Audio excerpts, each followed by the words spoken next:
May pupuntahan nga pala yung amo ko ngayong araw mga kabsat kaya naman nagpagawa ng tart. At ipapakita ko sa inyo kung paano ko to ginawa. Bago tayo magsimula mga kabsat, 1, 2, 3, smile, charis. Ang una ko nga palang gagawin dito is yung dough para sa tart.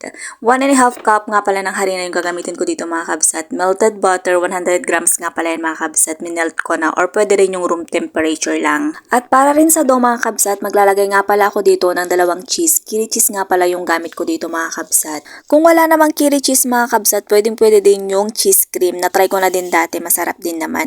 Tapos maglalagay ako dito ng 2 kutsara ng powdered sugar. 2 kutsara lang kasi nga naman baka magka-diabetes na sila, kasalanan ko pa. Charis! Sa paggawa ng dough ng tart mga kabsat, kailangan talaga yung kamay natin yung gagamitin natin kasi nga naman hindi talaga siya pwedeng gamitan ng machine. Kailangan talaga 2 kamay mo talaga yung gumagalaw sa paggawa ng dough ng tart hanggang sa makuha mo yung ganitong texture.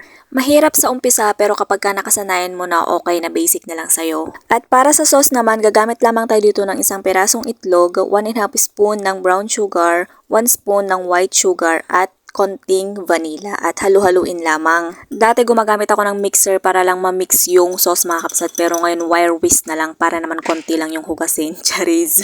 So nai-ready ko na nga pala lahat ng mga lulutuin ko mga kapsat para sa tart. So ganito nga pala yung una kong ginagawa. Yung dough nga pala mga kapsat, kukuha lamang ako ng konti tapos bibilugin ko tapos ilalagay ko ng ganyan. Ganyan yung kakalabasan mga kapsat. So natapos ko na nga pala yung first step mga kapsat. So second naman is maglalagay ako dito ng dates. Binilog-bilog ko nga pala ng maliliit yung dates.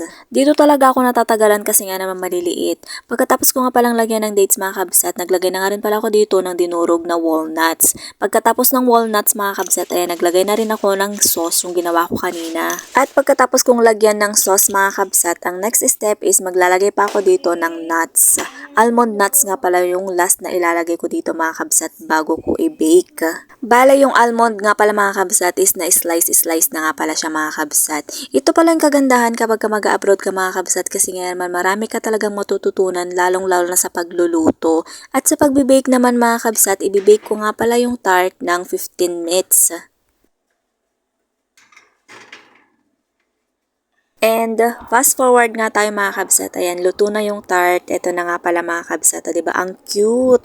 Bale, ilang beses na nga rin pala ako nakagawa ng tart mga kabsat. Kaya naman basic na lamang sa akin kung ako yung gagawa. So maglalagay nga rin pala ako dito ng powdered sugar mga kabsat. So yun lang for today's video mga kabsat. Maraming salamat!